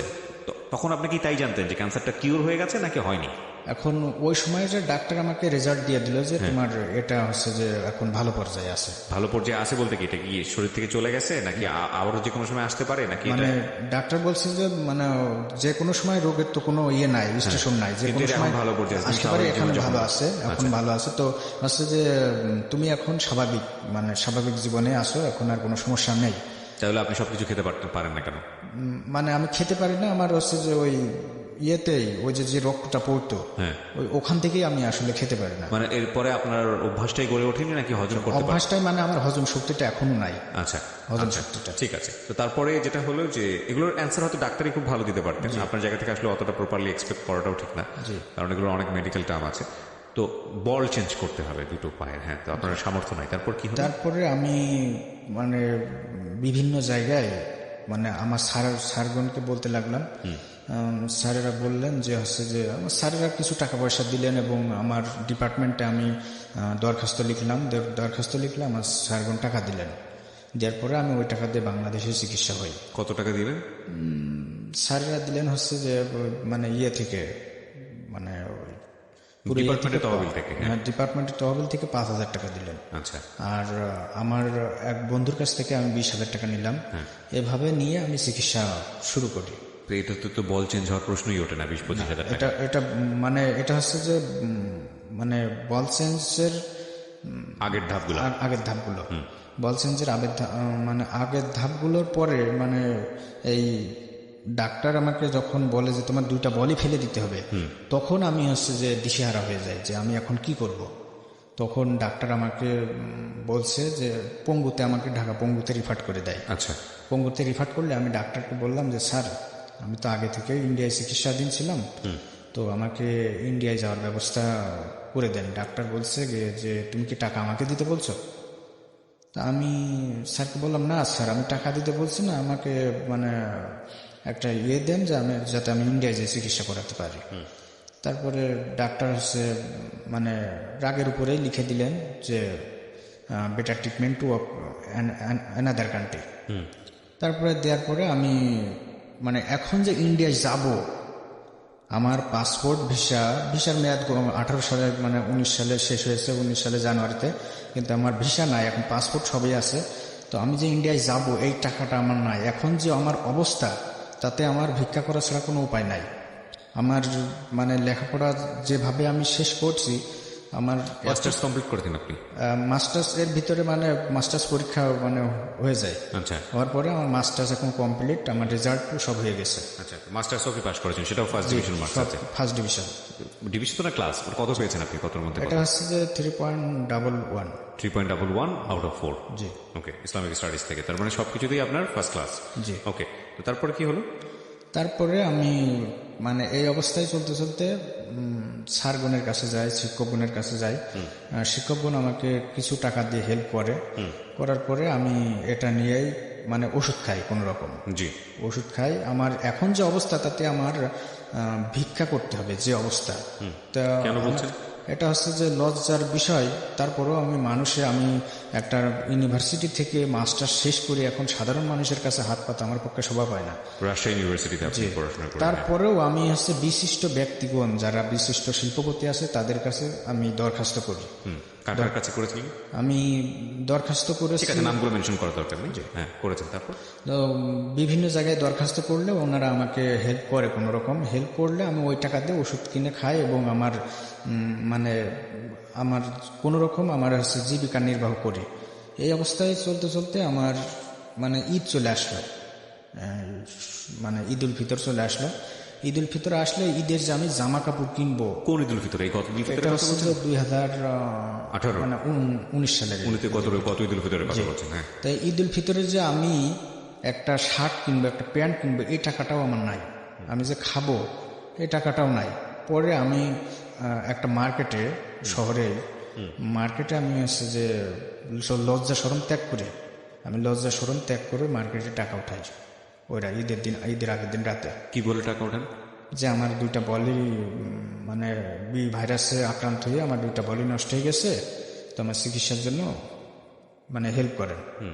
তো ওনারা বলতো যে হচ্ছে যে তোমার আপনি হচ্ছে যে ইউনিভার্সিটি থেকে লেখাপড়া করে এখন এই অবস্থা। তো যাই হোক কোনোরকম মানে করতেন। করার পরে আমি এই অবস্থায় আমি প্রধানমন্ত্রী বরাবর দরখাস্ত লিখি। অনেকে আমাকে পরামর্শ দেওয়ার পরে আমি প্রধানমন্ত্রী বরাবর দরখাস্ত লেখার পরে আমি মানে আমার এলাকার এমপির কাছ থেকে আমি একটা প্রত্যয়নপত্র নিলাম, গণভবনে গেলাম। গণভবনে গেলে বললো যে, আমি বললাম যে প্রধানমন্ত্রীর সাথে দেখা করতে হলে কি কি করতে হবে। ওনারা বললেন যে হচ্ছে যে প্রধানমন্ত্রীর সাথে দেখা করতে হলে এমপির প্রত্যয়নপত্র লাগবে এলাকা থেকে, তাহলেই হবে। তা আমি প্রত্যয়নপত্র নিয়ে আসলাম। প্রত্যয়নপত্র নিয়ে আসলে আমি গণভবনে আসলাম। গণভবন থেকে আমাকে প্রধানমন্ত্রী একান্ত সহকারী সচিব উনি বললেন যে এমপিতে প্রত্যয়নপত্র দিয়েছে সে এমপিকে সাথে নিয়ে আসতে হবে। আচ্ছা।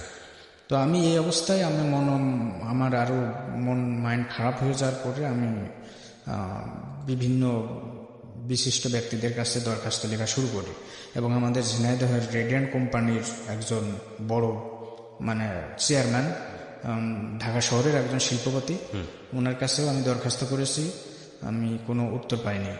তারপরে আমাদের এমপির কাছেও দরখাস্ত করেছিলাম এদের ভিতরে, তো উনি কিছু হেল্প করেছিলেন। তারপরে আমি মানে এইভাবে আপাতত এখন চলছি। কিন্তু এখন যে অবস্থা আমার, তাতে আমি যে সময় চাকরি বাকরির জন্য দৌড়দৌড়ি করব সেই সময়টাই আমার এই 2টা বল নষ্ট হয়ে গেছে। আমার অবস্থা এখন এতই শোচনীয় যে আমার ভিক্ষা করা ছাড়া কোনো উপায় নাই। তবে হচ্ছে যে আমার মানে পিছনের দিকে ফিরে গেলে আমার মানে চোখের পানি ধরে রাখতে পারি না। আমি ছোটবেলায় বাবা মা হারিয়ে আমি যে অবস্থায় মানে এখন কাটাচ্ছি, তাতে আমার অবস্থা মানে যদি আমার জায়গায় কেউ থাকতো তাহলে সামান্য এসএসসি পাস করতে পারতো না। আমি আজকে বাংলাদেশের 2য় বৃহত্তম ইউনিভার্সিটি থেকে লেখাপড়া শেষ করে আজকে আমি পঙ্গু হয়ে মানে পঙ্গু অসহায় বরণ করেছি। তো আমার অবস্থা মানে কি বলবো, আমি ভাষায় প্রকাশ করতে পারছি না। বলটা চেঞ্জ না করে আপনি কতদিন যাবত এই হাঁটাচলা করছেন বা কতদিন যাবত করতে পারবেন? এটা হচ্ছে যে ডাক্তার বলছে যে এটা হচ্ছে যে মানে চেঞ্জ করতে হবে, চেঞ্জ না করলে ওটা যখন পুষে বের হয়ে যাবে তখন তোমার পুরো পায়ে কেটে ফেলতে হবে। এখন ডাক্তার বলছে যে এই মানে 2টাই চেঞ্জ করে ফেলতে হবে। চেঞ্জ করার পরে তুমি মানে হাঁটতে পারবা কি এটা গ্যারান্টি দিচ্ছে না, কিন্তু আমাকে ঢাকার পঙ্গুতে বলছে যে এটা গ্যারান্টি দেওয়া যাবে না, এটা 1000-এ একটা রোগী হাঁটতে পারে। তার মানে এমনও হতে পারে যে চেঞ্জ করার পরেও আপনি না আমার মানে ডাক্তারের যে ভাষ্যমত তাতে আমার হুইল চেয়ারে করে ঘুরে বেড়াতে হবে সারা জীবন। তো তাহলে এদিকে ফেলে দিলে সমস্যাটা কোথায়?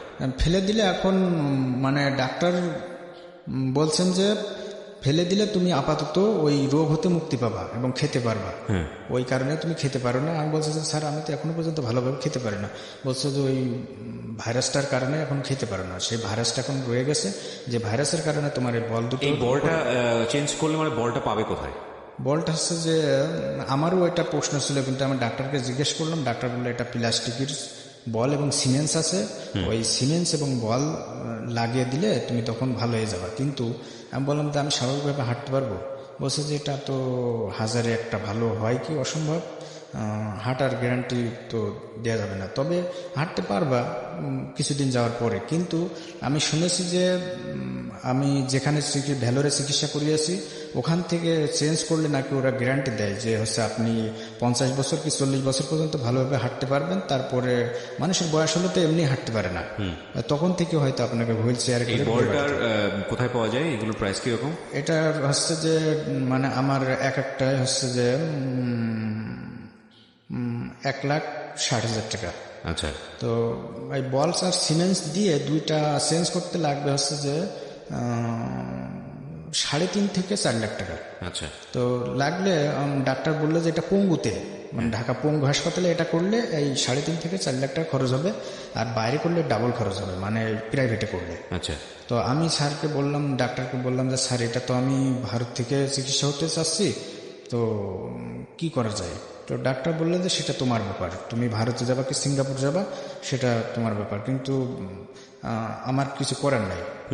তুমি তারপরে ডাক্তার আমাকে মানে ইয়ে করে, এখন আমি যে ভিসাটা লাগাবো ডাক্তার আমাকে রিফার করে দিয়েছে এবং লিখিতও দিয়ে দিয়েছে যে better treatment to another country. তো আমি হচ্ছে যে মানে যে চিকিৎসা হবো, এখন ভিসাটা যে লাগাবো, আমি ভিসা, আমার পাসপোর্ট আছে, আমি ভিসা লাগিয়ে যে দেশের বাইরে যাব, আমার সে অবস্থাটাও এখন নাই। যে অবস্থায় আমি পরিণত হয়ে গেছি, মানে একদম ভিখারির যা থাকে আমার তা কিছু নাই এখন। তো আপনি আমার খোঁজ পেলেন কিভাবে? আপনার আমি লাইভটা আমার বন্ধুগণ, অনেক বন্ধুরা আছে দেখতেন, আমার এই বন্ধুদের সাথে আমি অনেক 5-6 বছর কাটিয়েছি। তো এই বন্ধুরা আমার অবস্থা সম্পর্কে জানে এবং ওরা আমাকে বিভিন্ন সংস্থার সমাজসেবা অধিদপ্তর, তারপরে আপনার এই খোঁজটা এবং আপনার এই লাইভটা ওরা দেখতেন এবং আমাকেও ওরা দেখতে উৎসাহিত করে। তো আমি দেখতে থাকি, দেখতে দেখতে আপনি মানে উৎসাহিত হলে ওরা বলে যে তুই মানে রেডিও FM মানে জীবনের গল্প, ওখানে যে একটু জীবনের গল্পটা শোনা, ওখান থেকে হয়তো কিছু হেল্প পেতে পারিস। তা আমি বললাম যে ইউনিভার্সিটি থেকে মাস্টার্স পাশ করে এখন সাধারণ মানুষের কাছে হাত পাতবো কেমন একটা হয়। তারপরেও আমার বন্ধুদের পরামর্শে এবং আমি আপনাদের লাইভগুলো দেখেছি, এই কারণে আমি এই সরাসরি আপনাদের এসে যোগাযোগ করছি। আপনার কাছে ইউনিভার্সিটি কার্ড আছে? ন্যাশনাল ইউনিভার্সিটি জি, কার্ডটা একটু নেওয়া। হ্যাঁ, কার্ডে আমি যেটা দেখতে পাচ্ছি সেটা হচ্ছে ওনার কার্ডের আইডি নাম্বার হচ্ছে 14101540, Mohammad Ashraful Islam, graduate student, department of Islamic studies, blood group B positive. এখানে রেজিস্ট্রার অফিসের দেওয়া আছে, ওকে, বাকি সব ইনফরমেশন সব কিছু এখানে আছে। মাল্টিপ্লাস আইডি কার্ড মানে এগুলো দেশ লাইব্রেরি টাইপের সবকিছু ইউজ করে, সবকিছু ইউজ করা যায় সব জায়গাতে, মানে ওইটা পুশ করলে মানে ইস্যুড অন মে 9/2018। জি, মানে এত পরে কেন? এটা নাকি প্রতি বছর রিনিউ হয়? এটা প্রতি বছর মানে অনার্সের একটা ছিল এবং এটা কোনটা? এটা মাস্টার্স। এটা মাস্টার্স, এটা রাইট। ঠিক আছে, আমি প্রিয়শ্রোতার ডিটেল আমি দিয়ে দিয়েছি, আপনারা চাইলে ওখানে এসে ওকে ইনভেস্টিগেট করতে পারেন, দেখতে পারেন। আর ডেফিনেটলি আপনি আজকে এখানে এসছেন, আপনার বলার প্রয়োজন নেই। আমি সবসময় মানুষের পক্ষ থেকে বলি এই জায়গাগুলোতে, এবং সেটা আমার পক্ষ থেকে কি বলা, যারা এতক্ষণ অনুষ্ঠান শুনেছেন তারা নিশ্চয়ই বুঝবেন যে আমরা এই ছেলেটাকে 4-5 লক্ষ টাকা দিয়ে হেল্প করলে এই ছেলেটা হয়তো ভবিষ্যতে তাওয়াক্কাল তো আল্লাহ এত দূর সংগ্রাম করে যেহেতু এসছে, 4 থেকে 5 লক্ষ টাকার জন্য তার জীবন প্রদীপটা নিভে যেতে পারে না। সে যেভাবেই থাকুক না কেন, he is a born fighter. আমি ওনাকে বিশ্বাস করি, উনি যতটুকু গল্প এখানে বলেছেন, যেমন করেই বলেছেন, খুব অল্প সময় আজকে জীবন গল্পটা শেষ হচ্ছে, যেমন করেই বলেছেন, ওনার বলার জায়গা থেকে কিছুটা সংকীর্ণতা আছে, কিছু জিনিস উনি এক্সপ্রেস করেননি, আমি গল্প শুনেই বুঝতে পেরেছি, কিন্তু উনি অত্যন্ত অসহায় অবস্থায় আজকে আমাদের এখানে এসছেন। তো একটা কথা আছে যে এটা আসলে এত বড় একটা প্ল্যাটফর্ম, এখানে 2-4-5 লক্ষ টাকা আসলে কোনো ব্যাপারই না। তো 2-4-5 লক্ষ টাকার জন্য একটা মানুষ কেন হেরে যাবে? যে ছেলেটি ছোটবেলাতে বাবা মাকে হারিয়েছে, যে ছেলেটি এত সংগ্রাম করে এত দূর এসছে, বিশ্ববিদ্যালয়ে পড়েছে, রাজশাহী ইউনিভার্সিটির মতো একটা জায়গাতে সে পড়াশোনা করেছে ইসলামিক স্টাডিজে, এবং পড়াশোনা করে সে আজকে অনার্স পাস করে সে মাস্টার্স পাস করেছে, এবং একটা সেখানে বলে নাই যে বিসিএস পরীক্ষা দিয়েছে। গতকালকে যখন কথা হচ্ছিল তখন কততম বিসিএস দিয়েছেন? আমি 40তম। কি প্রিলিমিনারি দিয়েছেন না রিটেন দিয়েছেন? প্রিলিমিনারি দিয়েছি। টিকেছেন? মানে রেজাল্ট হয়নি। রেজাল্ট প্রিলিমিনারি দিয়েছেন, ফার্স্ট টাইম দেওয়া আপনার, এবং আপনার জীবনে স্বপ্ন হচ্ছে বিসিএস করে কিছু একটা হওয়া, এবং ফার্স্ট ক্লাস গেজেটেড অফিসার হওয়া। হ্যাঁ, এবং আমি তো অবশ্যই দোয়া করি আপনার জন্য, আল্লাহ আপনাকে সেই জায়গাটায় নিয়ে যায়। বাকিটুকু তো আপনার প্রচেষ্টা এবং নিশ্চয়ই আল্লাহর ইচ্ছা অনিচ্ছার উপর নির্ভর করে। কিন্তু আমরা যারা আছি তাদের কিছু না কিছু দায়িত্ব আছে। সেটা হলো এই ছেলেটা যেভাবে ফাইট করে আজকে এই জায়গাটায় এসছে, রাস্তায় রাস্তায় কাপড় চোপড় বিক্রি করে, ফেরি করে সে বিশ্ববিদ্যালয় থেকে মাস্টার্স সম্পন্ন করেছে ইসলামিক স্টাডিজ ডিপার্টমেন্টে। দ্যাটস রিয়েলি অ্যামেজিং, এত ভালো রেজাল্ট। তো একটা কথা হচ্ছে যে এত দূর এসছে, আমরা কেন তাকে একটু এগিয়ে দিতে পারি না? একটা দোয়াতে হয়তো আল্লাহ ওনাকে সারা জীবনের জন্য সুস্থ করে দেবেন। শেষ করতে চাই আজকের এই জীবন গল্প। আপনার যদি শেষের বেলায় কিছু বলার থাকে, আমাদের যারা লিসনারে শুনছেন এতক্ষণ ধরে, খুব ছোট করে যদি কিছু বলার থাকে সবার উদ্দেশ্যে। ছোটবেলা থেকে না, ছোট করে কিছু যদি বলার থাকে আমাদের। ছোট করে একটাই কথাই বলতে চাই যে আমি সবার কাছে দোয়া চাই, আমার জীবনের মানে আমার যে কাঙ্ক্ষিত স্থানটা আছে, আমি যেন কাঙ্ক্ষিত লক্ষ্যে পৌঁছাতে পারি, সবার কাছে এই দোয়াটাই চাই, এবং সার্বিকভাবে আমি মানে হেল্প সহযোগিতা চাচ্ছি। জি, অনেক ধন্যবাদ। প্রিয় শ্রোতা, আসুন এই ছেলেটার পাশে আমরা দাঁড়াই। আপনারা অনেক ভালো থাকুন। আমরা যখন পৃথিবীতে থাকবো না, if we do believe religion, আমরা যদি ইসলাম ধর্মের হই বা যে ধর্মেরই অনুসারী হই না কেন, আমরা যদি ধর্ম বিশ্বাস করি, তাহলে আমার মনে হয় প্রত্যেকটা ধর্ম এই কথাটা বলে যে তুমি মানুষের জন্য যতটুকু করেছো, যতটুকু দান খয়রাত করেছো, এইটুকু নিয়েই তুমি হলো অজানার উদ্দেশ্যে পাড়ি জমাবা। তো আমাদের পর জগতের জায়গাটা থেকে আমরা বলতে পারি যে কিছু হেল্প, কিছু সাহায্য, কিছু জিনিস, সেটা যদি আমাদের ভবিষ্যতের সঞ্চয় হয়, তো সেই জায়গাটা থেকেও কিন্তু আমাদের মানুষকে সাহায্য করা উচিত। আর আপনি যদি কিছুই বিশ্বাস না করেন, পুরোপুরি বিজ্ঞান মনস্ক মানুষ হন, বা আপনার বিলিভ আপনার কাছে, সেই জায়গাটা থেকেও যদি বলি, তাহলে এটুকু আমরা নিশ্চয়ই বলতে পারি যে একজন মানুষকে হেল্প করে, বিপদের সময় হেল্প করে, তার হাতটা ধরে তাকে টেনে তুলে একটা সুন্দর জীবনযাপনের সুযোগ দিলে যে আত্মতৃপ্তি পাওয়া যায়, পৃথিবীর কোথাও কোনো কাজ করেই বোধহয় এতটা আত্মতৃপ্তি পাওয়া যায় না। তো সেটার সুযোগ এসছে, আমরা যেন সেই কাজটা করি। Please, thank you so much. আজকের মতো এখানে শেষ করছি।